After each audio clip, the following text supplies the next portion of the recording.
ప్రజల చేత ప్రజల కోసం ఎన్నుకొనబడేదే ప్రభుత్వం. ప్రభుత్వం ఉండవలసింది ప్రజల కోసం, ప్రభుత్వం పనిచేయవలసింది కూడా ప్రజల కోసం.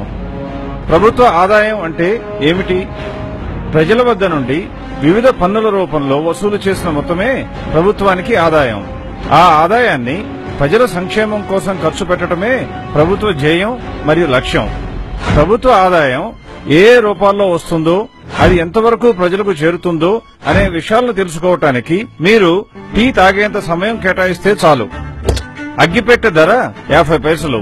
అందులో ప్రభుత్వానికి పన్ను రూపంలో చేరుతున్నది 20%, అంటే 10 పైసలు అన్నమాట. టూత్ పేస్ట్ ధర 35 రూపాయలు. అందులో ప్రభుత్వానికి పన్ను రూపంలో చెందుతున్నది దాదాపుగా 20%, అంటే 7 రూపాయలతో సమానం. అందరం వాడే సబ్బు విషయానికి వచ్చినట్లయితే దీని ధర 10 రూపాయలు. ఇందులో పన్ను శాతం 20%గా ఉంటుంది, అంటే 2 రూపాయలు ప్రభుత్వానికి పన్ను రూపంలో చేరుతుందన్నమాట. వంట నూనె విషయానికి వచ్చినట్లయితే లీటరు ధర 60 రూపాయలుగా ఉంది. అందులో పన్ను రూపంలో ప్రభుత్వానికి చేరుతున్నది 20%, అనగా దాదాపు 12 రూపాయలు.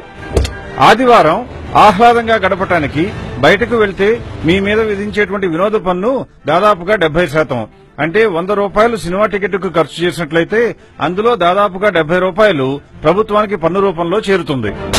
మనం ఉదయం నిద్రలేచిన దగ్గర నుండి రాత్రి నిద్రపోయే వరకు వాడే ప్రతి వస్తువుపై పన్ను, చేసే ప్రతి పనిపై పన్ను, చివరకు మీరు వాడే సహజ వనరులపై కూడా పన్ను విధిస్తూ ఉంటుంది ప్రభుత్వం. ఇన్ని రూపాల్లో ప్రభుత్వం వసూలు చేస్తున్నటువంటి పన్నుల మొత్తం సంవత్సరానికి దాదాపుగా 50 లక్షల కోట్ల రూపాయలు. ఈ మొత్తం ప్రజలకే చెందినటువంటి ప్రజాధనం. సరైన ప్రజాస్వామ్యంలో ఈ మొత్తాన్ని ప్రజలపైన, ప్రజల కొరకు ప్రభుత్వం ఖర్చు చేయవలసి ఉంటుంది. కానీ ప్రభుత్వం లెక్కల ప్రకారం ప్రస్తుతం పెట్టే ఖర్చు వివరాలు ఒక్కసారి తెలుసుకున్నట్లయితే ప్రభుత్వానికి ఏర్పడుతున్న ఆదాయం 50 లక్షల కోట్ల రూపాయలు. అందులో ప్రభుత్వం ఆస్తుల ఏర్పాటు లేదా వనరుల ఏర్పాటుకై ఖర్చు చేస్తున్న మొత్తం 43,60,000 కోట్ల రూపాయలు. ప్రజల సంక్షేమం కోసం ఖర్చు చేస్తున్నది 10 లక్షల కోట్ల రూపాయలు. అంటే ప్రభుత్వ లెక్కల ప్రకారం లోటు 3,60,000 కోట్లుగా ఉంటుంది. ప్రభుత్వం నష్టాలను భరించి కూడా లోటు బడ్జెట్ తో ప్రజల సంక్షేమం కొరకు ఎంతో పాటుపడుతున్నట్లుగా చెప్తూ ఉంది.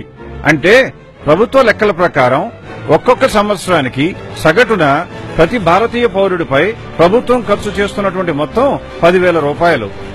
5 సభ్యులున్నటువంటి ఒక కుటుంబంపై ప్రభుత్వం ఖర్చు చేసే మొత్తం సంవత్సరానికి దాదాపుగా 50,000 రూపాయలు. 5 సంవత్సరాల కాలంలో ఒక కుటుంబంపై ప్రభుత్వం ఖర్చు చేస్తున్నట్టుగా చూపిస్తున్న మొత్తం 2,50,000 రూపాయలు. అంటే ప్రతి కుటుంబంపై సగటున నెలకు ఖర్చు చేస్తున్న మొత్తం 4,000 రూపాయలన్నమాట. ఇదే నిజమైతే తాగే నీటికి కొదవ ఉండదు. పౌష్టికాహారం అందరికీ చేరుతుంది. అందుబాటులో అందరికీ మెరుగైన ఉచిత విద్య, అధునాతన సౌకర్యాలున్న హాస్పిటల్స్ లో ఆరోగ్య పరీక్షలు, నిరంతర విద్యుత్ సౌకర్యం, శుభ్రమైన రోడ్లు, మెరుగైన డ్రైనేజ్ వ్యవస్థ. వాస్తవ పరిస్థితి ఇలాగే ఉందా? నీళ్లు రాని కుళాయిలు, పౌష్టికాహారం లేక ఇబ్బంది పడుతున్న ప్రజలు, చాలీ చాలని బట్టలతో అరాకొరా స్కూళ్లకు వెళ్తున్న పిల్లలు, రవాణా సౌకర్యం లేక అల్లాడుతున్న ప్రజలు, అస్తవ్యస్తమైన డ్రైనేజ్ వ్యవస్థ.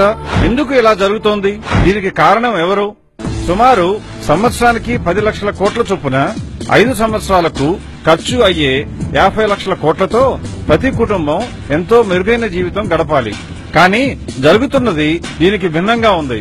దీనికి కారణం ఇన్ని లక్షల కోట్ల డబ్బు ఎక్కడికి పోతోంది? ఈ ప్రజాధనం ఎలా దుర్వినియోగం జరుగుతోంది? ఈ విషయం తెలుసుకోవాల్సిన బాధ్యత ప్రతి పౌరుడిపై ఉంది. ఇదిగో సాక్ష్యం.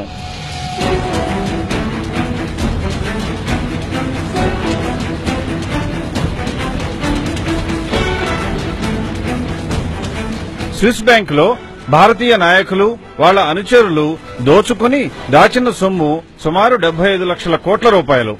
ఒక్క స్విస్ బ్యాంకులోనే ఇంత సొమ్ము ఉంటే మిగతా 20 పైచిలుకు దేశాల్లో దాచిన సొమ్ము ఎంత ఉంటుందో ఎవరైనా ఊహించవచ్చు. పాలించేవారు మారుతున్నా ఈ ప్రజల సొమ్ము ప్రజలకు అందుబాటులోకి రాకపోవటానికి కారణం ఎవరు?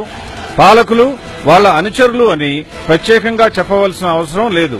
మన ప్రస్తుత నాయకత్వం దోచుకుని విదేశాలలో దాచిన నల్లధనంపై సంవత్సరానికి సంపాదిస్తున్న వడ్డీ భారతీయులందరిపై ప్రభుత్వం ఖర్చుగా చూపిస్తున్న మొత్తం కన్నా ఎంతో ఎక్కువ.